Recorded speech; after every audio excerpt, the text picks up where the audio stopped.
ربیع الاول کے دن ابر بہاراں چھائے میرے سرکار آئے۔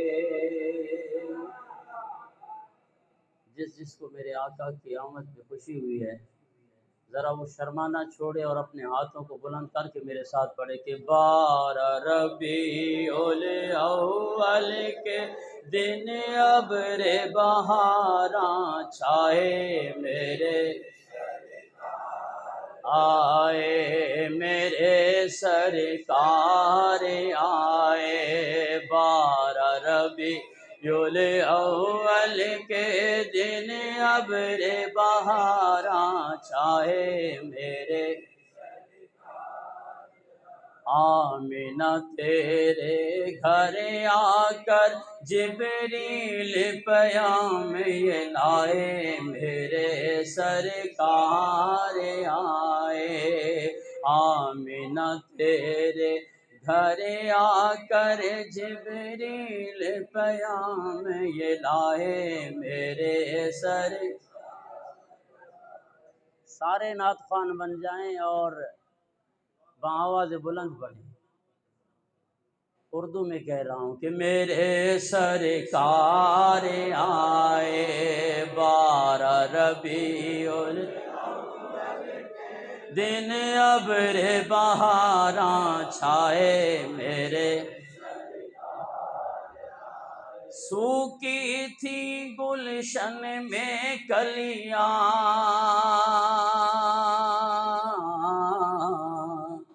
سنی تھی مکے کی گلیاں مکے کی گلیاں ان کے قدم سے چاروں جانب ان کے قدم سے چاروں جانب ہو گئے نور کے سائے میرے آئے میرے سرکار 12 ربیع الاول کے دن ابر بہاراں چھائے میرے مشکل تیری ٹل جائے گی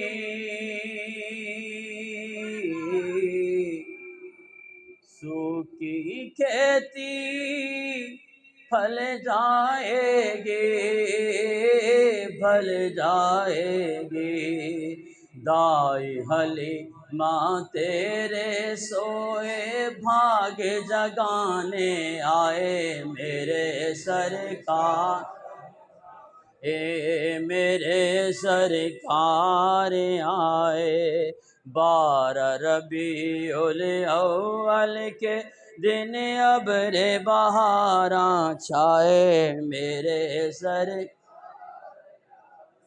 اور مجھ کو ندا آئی یہ محسن دنیا کو بتلا دے محسن بتلا دے محسن کیا کہ جو ہے نبی کا چاہنے والا جو ہے نبی کا چاہنے والا جو ہے نبی کا والا اپنے گھر کو سجائے میرے سرکار آئے آخری بار 12 ربیع الاول کے دن ابر بہاراں چھائے میرے سرکار آئے میرے سرکار آئے بآواز بلند 12 ربیع الاول کے دن ابر بہاراں چھائے میرے حمد و صلات کے بعد انتہائی واجب الاحترام بزرگوں دوستوں اور بھائیوں عزیزان محترم کل سے الحمدللہ مختلف مقامات پہ کافی خطابات ہوئے طبیعت بھی ناساز ہے، تو ہو سکتا ہے قبلہ کاری صاحب تشریف لے آئے، لیکن چند معروضات آپ احباب کے سامنے میں بیان کرنا چاہتا ہوں۔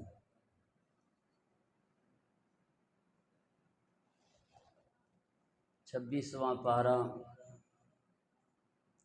سورہ فتح آیت نمبر 8 اور 9 آپ احباب کے سامنے تلاوت کرنے کا شرف حاصل کیا ہے۔ رب تعالیٰ نے ارشاد فرمایا، اِنَّا أَرْسَلْنَاكَ شَاهِدًا وَمُبَشِّرًا وَنَذِيرًا، بے شک ہم نے آپ کو شاہد، مبشر اور نذیر بنا کے بھیجا، لِتُؤْمِنُوا بِاللَّهِ وَرَسُولِهِ، تاکہ تم اللہ اور اس کے رسول پہ ایمان لاؤ، وَتُعَزِّرُوهُ وَتُوَقِّرُوهُ، اور اس کی خوب تعظیم اور توقیر کرو، وَتُسَبِّحُوهُ بُكْرَةً وَأَصِيلًا، اور اپنے رب کی خوب پاکی بیان کرو۔ عزیزان محترم، آیت نمبر 8 میں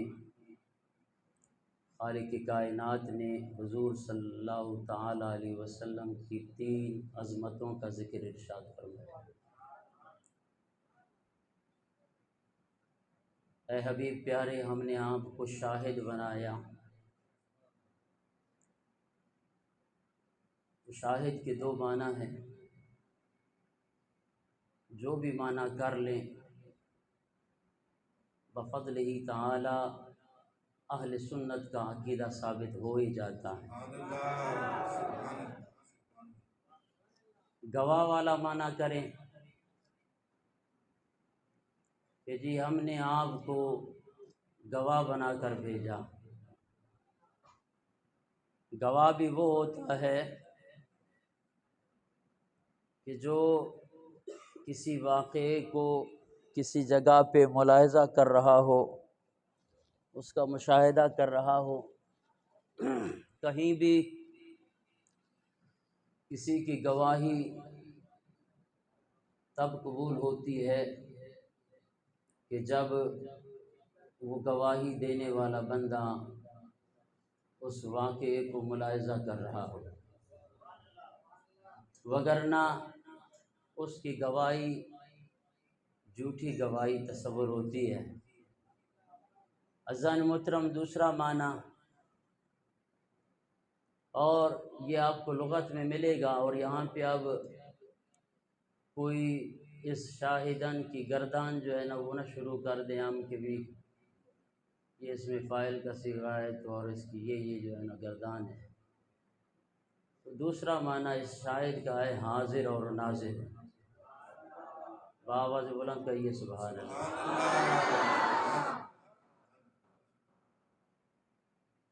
یہ آپ کے علم میں لانا چاہتا ہوں، جو کہے کہ جی شاہد کا معنی حاضر اور ناظر نہیں ہو سکتا ہے، بضد ہو، اس کے لیے آپ اسے کہیے کہ جناب اگر شاہد کا معنی حاضر نہیں ہے تو ذرا میت کی وہ دعا سنائیں، بالغ میت کی، اللہم اغفر لحینا ومیتنا وشاہدینا، یہ وہی شاہد ہے۔ مولوی صاحب کو کہہ کر ادھر ترجمہ،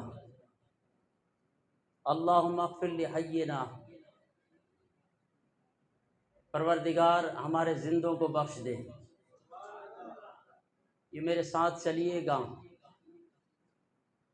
ہمارے زندوں کو بخش دے، ومیتنا، ہمارے مردوں کو بخش دے، وشاہدنا، جو موجود ہیں انہیں بھی بخش دے، وغائبنا، جو موجود نہیں ہیں انہیں بھی بخش دے۔ اب کر ترجمہ مولوی صاحب کو کہہ کہ جناب جو گواہ ہے اسے بھی بخش دے، جو گواہ نہیں ہے اسے بھی بخش دے۔ تو عزیزان محترم، عربی ایک بہت بڑی وسیع زبان ہے۔ ایسے اگر کسی کے مقدر میں، کسی کے نصیب میں حضور کی محبت نہیں ہے تو ہم کیا کر سکتے ہیں؟ وہ بابا جی فرماتے ہیں اگر نہیں ہے تو مانگ، ہمارے گلے کیوں پڑے، رب سے مانگ حضور صلی اللہ تعالی وسلم کی محبت، اور پھر یہ محبت پوچھ پوچھ کے نہیں کہ بلا بابا جی کیا فرماتے تھے کہ حضور سے محبت انے واہ ہوتی ہے، پوچھ پوچھ کے محبت کی تو پھر محبت کیسے؟ تو اس آیہ مبارکہ میں خالق کائنات نے حضور صلی اللہ تعالی علیہ وسلم کی 3 عظمتوں کا ذکر ارشاد فرمایا کہ ہم نے آپ کو شاہد بنایا، ہم نے آپ کو مبشر بنایا، ہم نے آپ کو نذیر بنایا۔ اگلی جو آیہ مبارکہ ہے، اس آیہ مبارکہ میں خالق کائنات نے 3 حکم ارشاد فرمائے۔ بآواز بلند سے سبحان اللہ۔ ایڑی تھدی محفل، بآواز بلند سے سبحان اللہ۔ اس آیہ مبارکہ میں وہ 3 حکم کون سے ہیں؟ رب تعالیٰ نے ارشاد فرمایا لِتُؤْمِنُوا بِاللَّهِ وَرَسُولِهِ، اللہ اور اس کے رسول پہ ایمان لے آؤ۔ اور دوسرا حکم وَتُعَزِّرُوهُ وَتُوَقِّرُوهُ، اس کی تعظیم اور توقیر کرو۔ تیسرا حکم وَتُسَبِّحُوهُ بُكْرَةً وَأَصِيلًا، اللہ تبارک و تعالیٰ کی پاکی بیان کرو۔ عزیزان محترم، میرا عنوان ہے حضور نبی کریم صلی اللہ تعالی علیہ وسلم کی تعظیم اور توقیر، حضور کی عزت، حضور کی ناموس، یہ ہمارے ایمان کا جز نہیں بلکہ کامل ایمان ہے۔ اس کے بغیر نہ تو ہمارے عمل قبول ہیں، نہ کوئی ہماری عبادتیں قبول ہیں، نہ کوئی اور نیک اعمال قبول ہیں۔ جس کو حضور صلی اللہ تعالی علیہ وسلم کی ناموس کی پاسداری نہیں ہے، ہماری نظر میں وہ مسلمان ہی نہیں ہے۔ مسلمان کیسے بنے گا کہ جس کو اپنے نبی کی تعظیم کا ہی پتہ نہ ہو؟ اب پھر حضور صلی اللہ تعالی علیہ وسلم کی تعظیم اور توقیر کس درجے کی ہونی چاہیے، اس بارے میں، اس سلسلے میں قرآن اور صحابہ کی زندگی ہمارے لیے نمونہ ہے۔ قرآن سے پوچھتے ہیں کہ کس درجے کی تعظیم اور توقیر حضور صلی اللہ تعالی وسلم کی ہونی چاہیے۔ صحابہ کی زندگی سے، صحابہ کے عمل سے دیکھتے ہیں کہ صحابہ نے حضور صلی اللہ تعالی علیہ وسلم کی تعظیم اور توقیر کس انداز میں کی ہے۔ تو آئیے عزیزان محترم، سب سے پہلے خالق کائنات کا قرآن، رب تعالیٰ نے پہلا پارہ سورہ بقرہ آیت نمبر 104 میں ارشاد فرمایا، یا ایھا الذین آمنوا لا تقولوا راعنا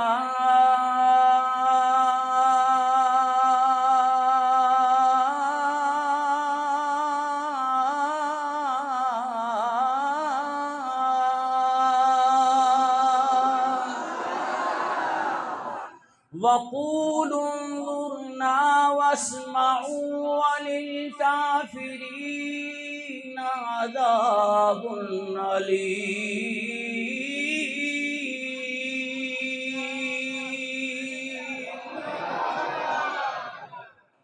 اب یہ ہے پہلا پارہ سورہ بقرہ آیت نمبر 104۔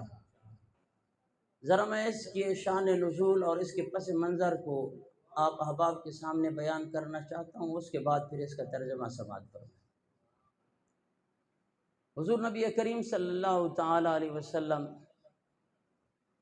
جب صحابہ کرام کو کسی بات کی تعلیم ارشاد فرماتے، اگر وہ مسئلہ، وہ تعلیم، وہ بات اگر صحابہ کرام کو سمجھ نہ آتی تو دوبارہ ریپیٹ کرنے کے لیے صحابہ ادباً کھڑے ہو کے عرض کرتے تھے، راعنا یا رسول اللہ، نظر عنایت فرمائیے۔ مطلب کیا ہے کہ یا رسول اللہ اس مسئلے کو دوبارہ ارشاد فرمائیں تاکہ ہمیں یہ مسئلہ سمجھ آئے۔ تو مسئلے کو دوبارہ ریپیٹ کرنے کے لیے راعنا کا لفظ استعمال کیا جاتا تھا۔ عزیزان محترم، تفسیر عثمانی بھی دیکھ لیں جو غیروں کی تفسیر ہے، اسی مقام پہ جا کے وہ تفسیر پڑھ لیں۔ شاید کہیں کہ جناب یہ بریلوی مولوی تھا، اس نے اپنی بات کی ہے۔ تو رائنا کا لفظ یہ نظر عنایت کے لیے صحابہ کرام حضور صلی اللہ تعالی علیہ وسلم کی بارگاہ میں عرض کیا کرتے تھے، لیکن یہودیوں نے، منافقوں نے اسی لفظ کو زیر کو کھینچ کے الیاذ باللہ یا بنا دیا کہ راعی نا۔ اب راعی عربی میں چرواہے کو کہتے ہیں۔ ان یہودیوں کا مقصد، ان منافقوں کا مقصد حضور صلی اللہ تعالی وسلم کی گستاخی کرنا تھا۔ اب اس بات کو ایک صحابی رسول سمجھ گئے۔ عزیزان محترم، جہاں حضور صلی اللہ تعالی علیہ وسلم کی ناموس پہ کوئی خاموش ہو جائے نا، پھر رب بڑا غیرت مند ہے۔ رب بڑا غیرت مند ہے، تو پھر وہ رب اگر آج کا کوئی فرعون حضور صلی اللہ تعالی علیہ وسلم کی ناموس کے پر حملہ کر دے، حضور صلی اللہ تعالی علیہ وسلم کی ختم نبوت پہ حملہ کر دے، شاید وہ سمجھے کہ میں بہت بڑا فرعون ہوں، اس کے مقابلے میں خالق کائنات غازی سید خان سرحدی کو پیدا فرما دیتا ہے۔ ہاں، گورنر نے بھی کہا تھا نا کہ جی میں پاکستان کا گورنر ہوں، اور جس طرح بے باپ کو کر میں بات کر سکتا ہوں، اور الیاذ باللہ کہا کہ جی میں ان علماء کے قانون کو جناب والا جوتی کی نوک پہ رکھتا ہوں، تو اس فرعون کے سامنے خالق کائنات نے غازی ملک ممتاز حسین کو سامنے لایا۔ رب بڑا غیرت مند ہے۔ آج کا کوئی گستاخ یہ نہ سمجھے کہ جس طرح ہمارے جی میں آئے گا حضور صلی اللہ تعالی وسلم کی الیاذ باللہ گستاخی کریں گے۔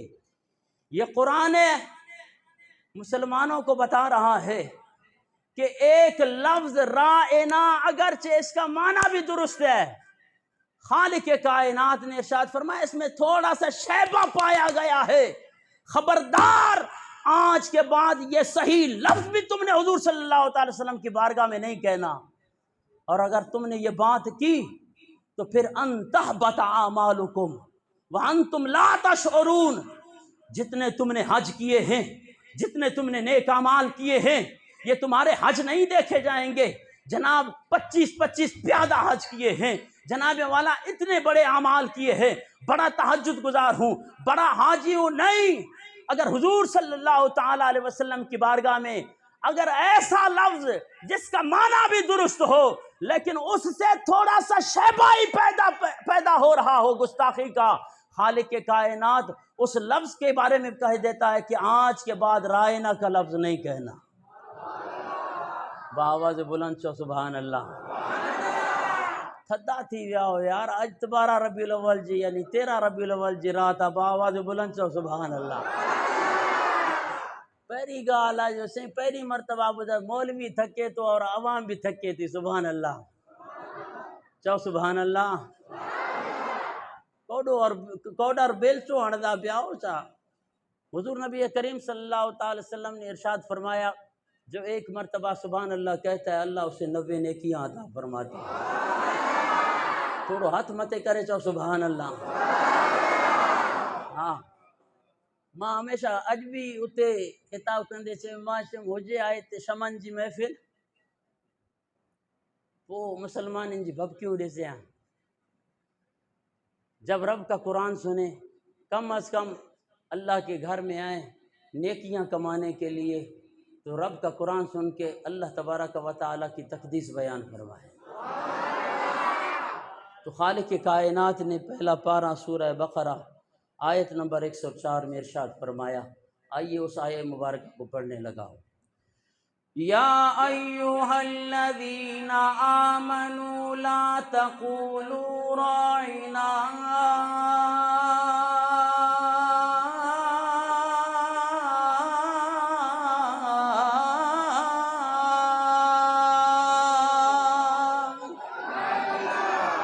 خالق کائنات نے پہلا پارہ سورہ بقرہ آیت نمبر 104 میں ارشاد فرمایا، یا ایھا الذین آمنوا ایمان والو لا تقولوا رائنا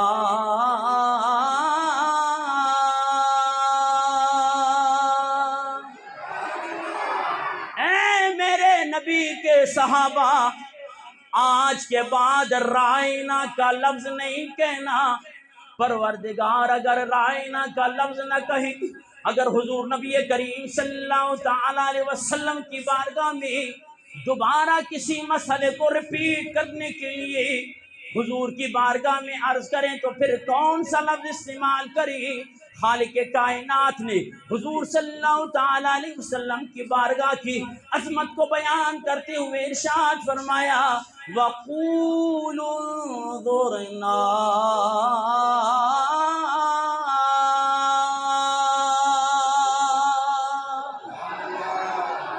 رائنا نہیں کہنا بلکہ کہنا ہے انظرنا یا رسول اللہ،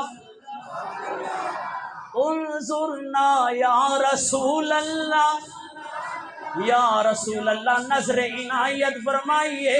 اور پھر خالق کائنات نے فرمایا آج کے بعد اس بات کا بھی لحاظ رکھنا ہے، واسمعوا، ایک ہی بار بڑی توجہ کے ساتھ جب میرا حبیب تمہارے سامنے گفتگو کرنے لگے، جب میرا حبیب تمہیں کوئی مسئلہ بتانے لگے، بڑی توجہ کے ساتھ ایک ہی بار سننا ہے، دوبارہ جناب والا ریپیٹ کرنے کی ضرورت بھی نہ ہو۔ اگر یہ بات ہے تو پھر وَلِلْكَافِرِينَ عَذَابٌ عَلِيمٌ۔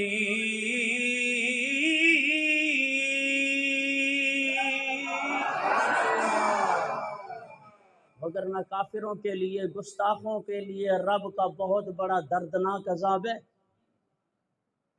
اب عزیزان محترم، قرآن پاک کی 20 آیات حضور صلی اللہ تعالیٰ علیہ وسلم کی تعظیم اور توقیر پر دلالت کرتی ہیں۔ تو عزیزان محترم بس میں نے خلاصتاً ایک آیہ مبارکہ آپ احباب کے سامنے رکھی ہے۔ تو اب آتے ہیں صحابہ کرام کی زندگی پہ کہ صحابہ نے حضور صلی اللہ تعالیٰ علیہ وسلم کی تعظیم اور توقیر کیسے کی ہے۔ عزیزان محترم خدا کی قسم، صحابہ کہنے والوں، اما عائشہ کی رٹ لگانے والوں، تم نے صرف صحابہ کے نام پہ چندے لیے، تم نے اما عائشہ صدیقہ رضی اللہ تعالیٰ عنہ کے نعرے پہ جناب والا چندے جمع کیے، تم نے صرف تنظیمیں بنائی، لیکن عزیزان محترم اما عائشہ صدیقہ رضی اللہ تعالیٰ عنہ کے عقیدے کو نہیں دیکھا۔ اللہ اکبر کبیرہ۔ صحابہ حضور کی ذات تو اپنی جگہ پہ، صحابہ حضور صلی اللہ تعالیٰ علیہ وسلم جس سواری پہ سوار ہوئے اس سواری کے پیشاب مبارک کی بھی تعظیم اور توقیر کرتے ہیں۔ جا کے گھروں میں سورہ حجرات آیت نمبر 9 کا شان نزول پڑھ کے دیکھیے، کسی کا بھی ترجمہ اور کسی کی بھی تفسیر اٹھا کر دیکھ لینا وہاں پہ جا کے۔ کہ حضور نبی کریم صلی اللہ تعالی علیہ وسلم دراز گوش پہ سوار ہو کے عبداللہ بن ابی منافق کے محلے سے جب حضور صلی اللہ تعالی علیہ وسلم کا گزر ہوا تو حضور صلی اللہ تعالی علیہ وسلم جس دراز گوش پہ تشریف فرماتے، جس سواری پہ تشریف فرماتے، یہ دراز گوش سمجھو تھا نا، ماں جوتے بھی چاہاں پو ماچے والا چاہو جو خطیب صاحب علیہ چھا تو چوے یہ کیڑی بلا آئی ہے۔ یہ فارسی کا لفظ ہے، گوش کان کو کہتے ہیں، آپ بلوچ احباب بھی بیٹھے ہیں، گوشت دار فارسی میں گوشت کان کو دراز کہتے ہیں، لمبے کان والا، جسے ہم اپنی سریکی یا سندھی میں گڈھا چوندا، لیکن یہاں پہ ادب کا مقام ہے، یہ کوئی عام گدھا نہیں ہے، یہ وہ دراز گوش ہے جس کو میرے آقا کے جسم پاک کا لمس حاصل ہو گیا۔ ہاں ایک مولوی جو گڈھا نہ ہے، مولوی جو گڈھا کے چو وہ پانی گڈھا ہے، یہ میں اس مولوی کو نہیں کہہ رہا، شاید آپ کہیں کہ جناب علماء اہل سنت کو کہا، میں ان گدھوں کی بات کر رہا ہوں جو حضور صلی اللہ تعالی علیہ وسلم کی تعظیم اور توقیر کو نہیں جانتے۔ عزیزان محترم، حضور نبی کریم صلی اللہ تعالی علیہ وسلم کی سواری نے، اس دراز گوش نے پیشاب مبارک فرما لیا۔ حبیبی صاحب چل رہے ہوتے وہاں، پیشاب کے بھی مبارک چوندو پاؤں، تو جو اور ماں جو پیشاب نہ ہے، اے مولوی فضل الرحمن جو پیشاب نہ ہے، اے حضور صلی اللہ تعالی وسلم جی دراز گوش سواری جو پیشاب مبارک کا۔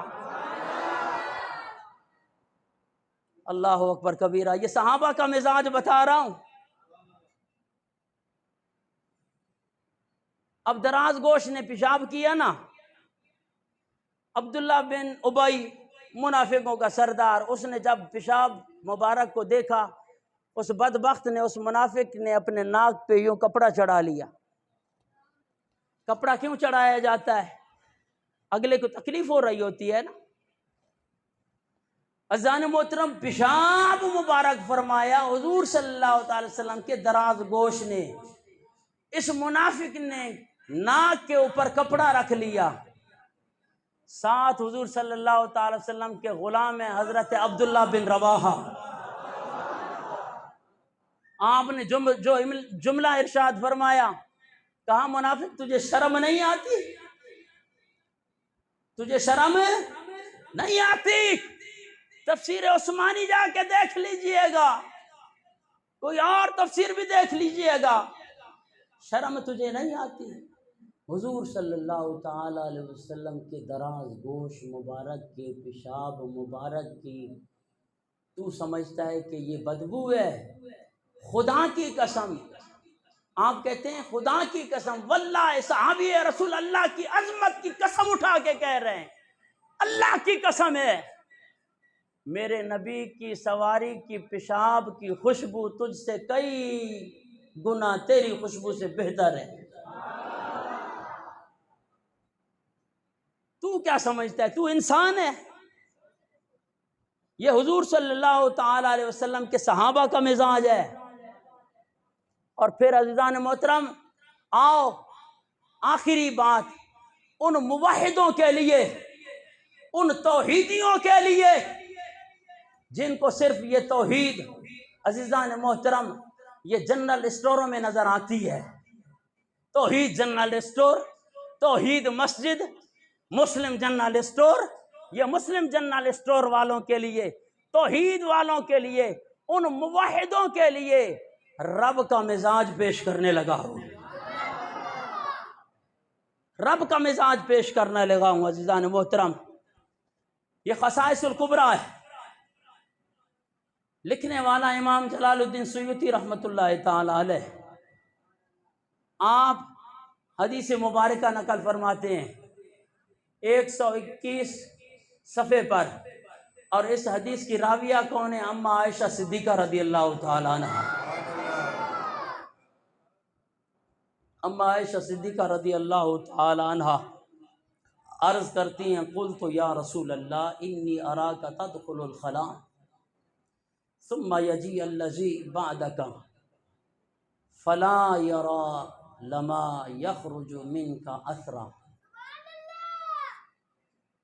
عربی پڑھی ہوئی ہے نا علماء تو سمجھی ویا ہوں آگے کہ ننڈ رہندی پئی ہے۔ اما عائشہ رضی اللہ تعالیٰ عنہ جو سوال بدھو، مولوی تو وڈا پرفیوم ہنی کرے ممبر تے وہے تو وہ بھی بدبو جو ہے عالمت ویان وارو ڈسے تو بس جلدی مولوی جان چھڑے۔ عزیزان محترم، اما عائشہ صدیقہ رضی اللہ تعالیٰ عنہ نے سوال کیا، اللہ یا رسول اللہ، آپ جب قضائے حاجت کے لیے بیت الخلاء تشریف لے جاتے ہیں، جب آپ واپس تشریف لاتے ہیں، آپ کے تشریف لانے کے بعد جب میں بیت الخلاء میں جاتی ہوں تو وہ چیز نہیں پاتی ہوں جو چیز انسان کے جسم سے خارج ہوتی ہے۔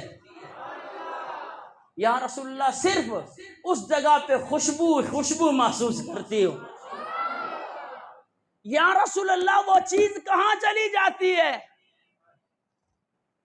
اللہ اکبر کبیرہ، اما عائشہ صدیقہ نے کیسا سوال کیا ہے یارو۔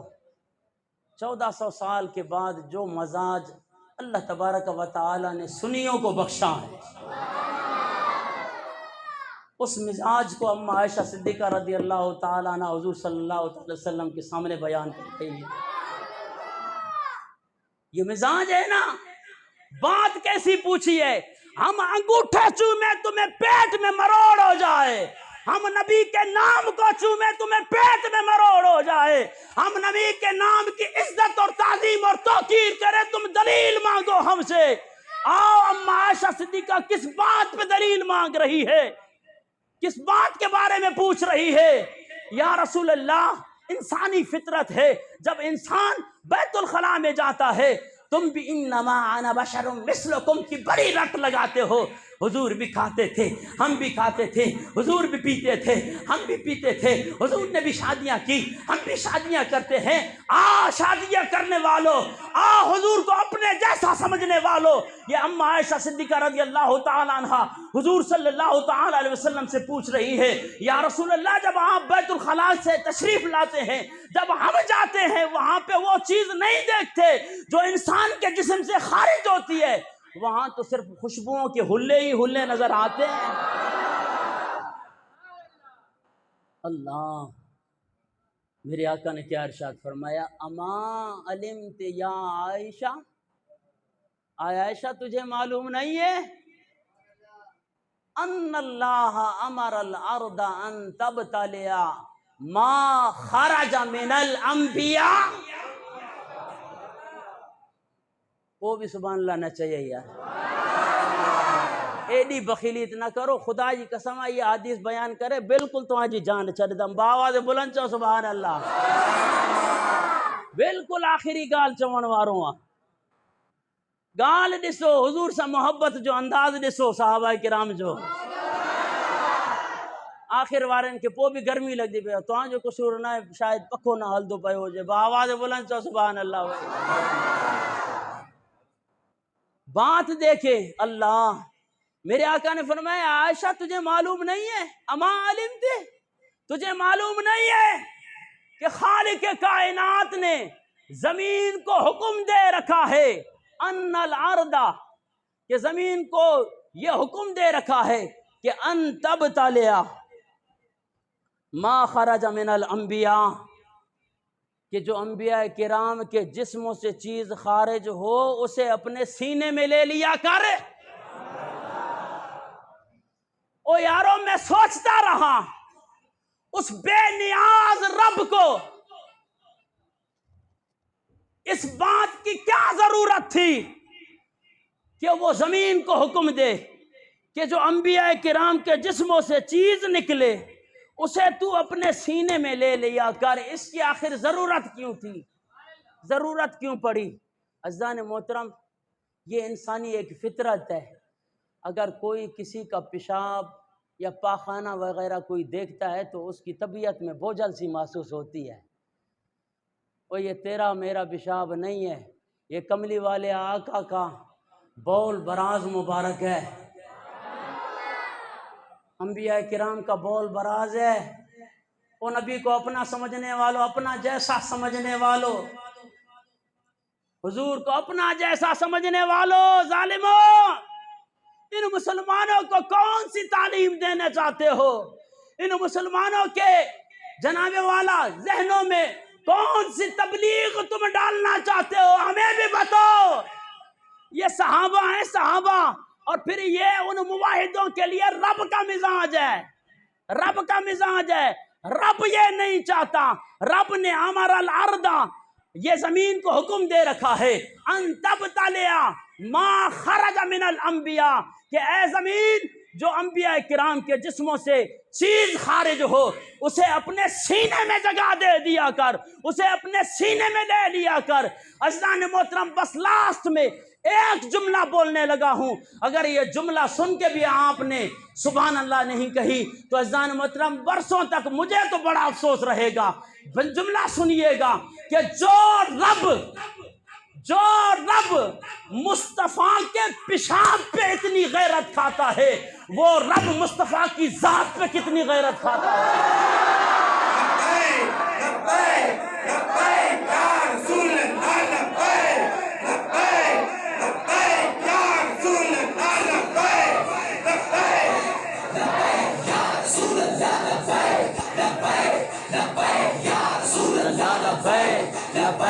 لبیک یا رسول اللہ، لبیک لبیک لبیک یا رسول اللہ، لبیک لبیک۔ بس آخری بار میں آپ سے نعرہ لگوانے لگا ہوں تاکہ قادیانیوں کو بھی پتہ چل جائے، تاکہ بہائیوں کو بھی پتہ چل جائے، تاکہ ذکریوں کو بھی پتہ چل جائے کہ یہ دیوانے، یہ مسلمان اپنے نبی سے کس انداز میں پیار کرتے ہیں۔ تاجدار ختم نبوت، نہیں، جس طرح قبلہ بابا جی رحمت اللہ تعالی علیہ فرمایا کرتے تھے کہ آپ نے اس انداز میں زندہ آباد زندہ آباد زندہ آباد، تیسری بار جو آپ نے زندہ آباد لگانی ہے نا، تو پھر آپ کے اس تیسری بار زندہ کہنے سے قادیانیوں کے، بہائیوں کے اور جناب والا ذکریوں کے کلیجے پھٹ جائیں۔ تاجدار ختم نبوت، تاجدار ختم نبوت، نہیں اب تک بھی میرے خیال میں سپی سے آگے آواز نہیں گئی ہے۔ آپ نے یہ آواز تربت کے اس نامراد کوہ دامن پہ پہنچانی ہے جس پہ جناب والا یہ قادیانی ٹھہر کے یہ ذکری احباب جناب والا اپنا حج کرتے ہیں اور اپنے ملا محمد اٹکی منحوس غلیظ کافر کو اپنا نبی تصور کرتے ہیں، اور وہ کہتے ہیں کہ حج یہاں پہ ہوگا کیونکہ یہاں پہ ملا محمد اٹکی بیٹھا ہے۔